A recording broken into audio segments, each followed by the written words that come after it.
हर हर महादेव, जय श्री कृष्णा। तो YouTube family, आप लोग कमेंट करके ज़रूर बताइएगा कि आप लोग कैसे हैं। जैसे कल ही मैं बता दी थी कि मुझे कल जाना है सूरत। हालांकि जब मेरा ऑफिस चालू रहता है, ड्यूटी चालू रहता है, तो सूरत आना जाना रोज़ लगा रहता है, लेकिन छुट्टी में सूरत जाना बहुत मुश्किल लगता है, बहुत ज़्यादा मुश्किल लगता है। लेकिन काम है तो काम तो करना होगा, जाना तो पड़ेगा। और मुझे जाना है लोन भरने के लिए। तो मैं एक बात आप लोगों से शेयर करना चाहती हूँ। मैं सोचती हूँ नहीं बोलूँ, लेकिन कभी कभी ऐसा लगता है कि बोल दूँ कुछ तो, मतलब दिल तो हल्का होगा थोड़ा बहुत। अपनों से ना लड़ाई झगड़ा नहीं किया जाता, लेकिन ज़रूरत पड़े ना तो महाभारत ज़रूर होता है। महाभारत ज़रूर होता है।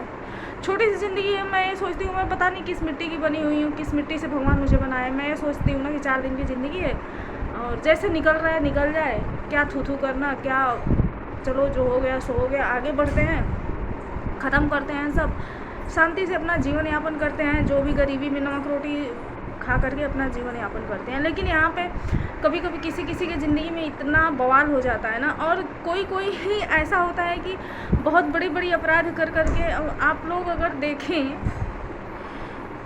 तो जेल में भी ना बहुत सारे निर्दोष लोग हैं, और जो दोषी हैं वो बाहर घूम रहे हैं। आप लोग देखें तो जौनपुर के अनुराग को काकड़ी की तरह काट दिया गया, जो है कि दिन दहाड़े। उसको इंसाफ आज तक, उस बच्चे के परिवार को आज तक इंसाफ नहीं मिला।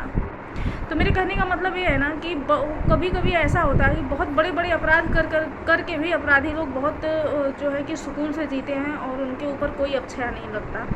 लेकिन कोई कोई कभी अगर अपने लिए स्टैंड ले लेता है ना, कुछ सोच करके समझ करके, ज़िंदगी से तंग आ करके, तो बहुत बड़ा अपराध हो जाता है कभी कभी। और एक क्यों होता है, प्रेमानंद गुरुजी महाराज के मुंह से मैं सुनी हूँ कि कभी कभी ऐसा होता है, चाहे वो पूर्व जन्म का हो, चाहे कोई कभी हुआ होगा पाप, जो कि जिसका सज़ा नहीं मिलता है। तो जब आप कुछ नहीं करोगे ना, उस समय वो सज़ा मिलेगा, तब आप सोचोगे मुझे क्यों मिल रहा है। लेकिन मैं कसम बता रही हूँ, मैं छत्र छाया के नीचे बैठी हूँ।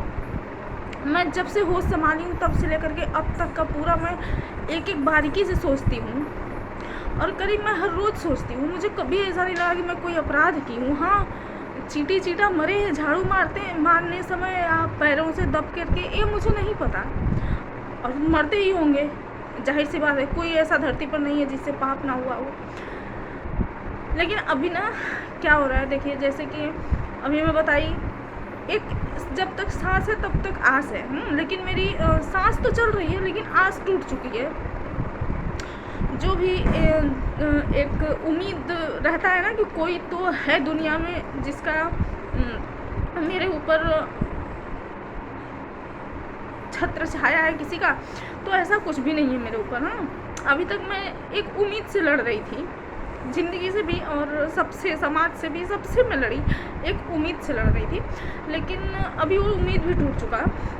तो अब ना मुझे मेरे बेटे के लिए लड़ना है, और मैं लड़ूंगी। हालांकि 24 तारीख का मुझे टिकट निकलवा दिया गया है मेरा, और बिना मुझे बताए, और मेरे व्हाट्सएप पे भिजवाया गया। और वो तो मैं स्क्रीनशॉट ले ली, पता नहीं क्यों मेरे दिमाग में ऐसा आया। कभी कभी ऐसा होता है, जो कुछ होने वाला होता है ना, वो पहले ही अंदेशा हो जाता है, और बहुत लोगों के साथ ऐसा होता है। मेरे साथ भी अक्सर ऐसा होता है, मुझे पहले ही अंदेशा हो जाता है। तो मैं स्क्रीनशॉट ले ली थी, जो कि थंबनेल में भी लगाई हूँ मैं। तो मैं तो जाऊंगी, बेटे के साथ जाना है मुझे। और टिकट में आप लोग देख सकते हैं, जूम करके देखेंगे तो हो जाएगा। तो मेरा और मेरे बेटे का है, लेकिन मेरे फ़ोन से एवरीवन से डिलीट करा दिया गया। लेकिन कितना कोई मेरे साथ जालसाजी करेगा। अब मुझे महाभारत करना होगा, मेरी मजबूरी है महाभारत करना, क्योंकि मेरी तो जैसे तैसे करके आधी उम्र निकल चुकी है, थोड़ी बहुत बची है। लेकिन मेरे बेटे का पूरा भविष्य बचा है, तो मैं बेटे के भविष्य के साथ किसी को खिलवाड़ नहीं करने दूंगी। और एक लेडीज़ हर जगह हार जाती है, पत्नी के रूप में हार जाती है, बेटी के रूप में हार जाती है, बहन के रूप में हार जाती है, लेकिन माँ के रूप में नहीं हारती। तो जो एक कुशल माँ है, उनको ही समझ में आएगा दर्द, बाकी सबके बस का बात नहीं है, सब नहीं समझ पाएंगे। और जिसके पास बेटी या बेटा होगा ही नहीं, जिम्मेदारी ही आज तक नहीं निभा होगा, वो तो बिल्कुल भी नहीं समझ पाएगा। तो मैं सोची कि जैसे मैं बताई थी कि मुझे सूरत के लिए निकलना है, तो मैं सोची कि छोटा सा ब्लॉग बना दूँ।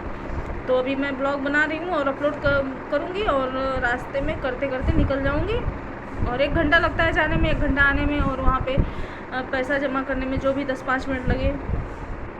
फिर इसके बाद जो भी रास्ते में राशन वासन लेना होगा, फिर लेते होते हम जो है मैं आ जाऊँगी। तो 9 बजे मैं लाइव ज़रूर आऊँगी ज़रूर, तो आप लोग ज़रूर जुड़िएगा। बस बाकी मैं टुकड़े टुकड़े में धीरे धीरे जो मतलब देखिए, अभी ना अगर मैं चाहूँ तो महाभारत बहुत अच्छे से कर सकती हूँ, लेकिन मुझे ये सब करना ही नहीं है। फिर भी मैं बेटे के लिए तो लड़ूँगी ना, अपने लिए नहीं लड़ूँगी, लेकिन बेटे के भविष्य के लिए तो मैं लड़ूँगी। लेकिन मैं किसी भी कीमत पे यही कोशिश करूँगी कि मैं नहीं जाऊँगी, मतलब नहीं जाऊँगी। मैं उधर तक तो ज़रूर जाऊँगी, लेकिन वहाँ से वापस कैसे आना है ये भी भगवान है मेरे साथ। मैं अभी भगवान के सहारे हूँ, सबसे बड़ी बात, मैं भगवान के सहारे हूँ। तो उधना तो जाऊँगी और उधना से मैं वापस ही आऊँगी। उधना के आगे मैं नहीं जाऊँगी। जहाँ मैं छोड़ देती हूँ वहाँ मैं पलट के नहीं देखती हूँ। ये मेरा स्वभाव है, चाहे इसको माइनस पॉइंट कहिए चाहे प्लस पॉइंट कहिए। जिस दिन मैं जो त्याग देती हूँ और उधर से मुड़ जाती हूँ ना, फिर मैं पलट के नहीं देखती। ये मेरा स्वभाव है, ये मेरा स्वभाव है। पहले तो मैं कोई रिश्ता हो या कोई जगह हो, मैं जल्दी छोड़ती ही नहीं हूँ। जैसे कि भाड़े से रूम में मैं कहीं भी रहूँ ना, तो मैं जल्दी नहीं छोड़ना चाहती, क्योंकि एक बार आदमी सजा लेता है घर को तो कैसे छोड़ेगा। नहीं छोड़ना चाहती। 4 साल 5 साल मैं एक रूम में गुजारा करती हूँ, रहती हूँ। रूम चाहे जैसा हो, चाहे जितनी तकलीफ़ें हों, ऐसे भी रिश्ते ही हैं हमारे लिए। मैं शिद्दत से निभाती हूँ, बहुत ईमानदारी बहुत वफ़ादारी से निभाती हूँ। और जिस दिन मैं मुड़ गई ना, मुड़ना तो बहुत खलता है, बहुत खलता है, लेकिन जिस दिन मुड़ गई ना, उस दिन पलट के नहीं देखती। ये मेरा माइनस पॉइंट प्लस पॉइंट जो भी कर लीजिए। तो हर हर महादेव, जय श्री कृष्ण। अपनी वाणी को विराम देते हुए बस आप लोग सपोर्ट करते रहिए।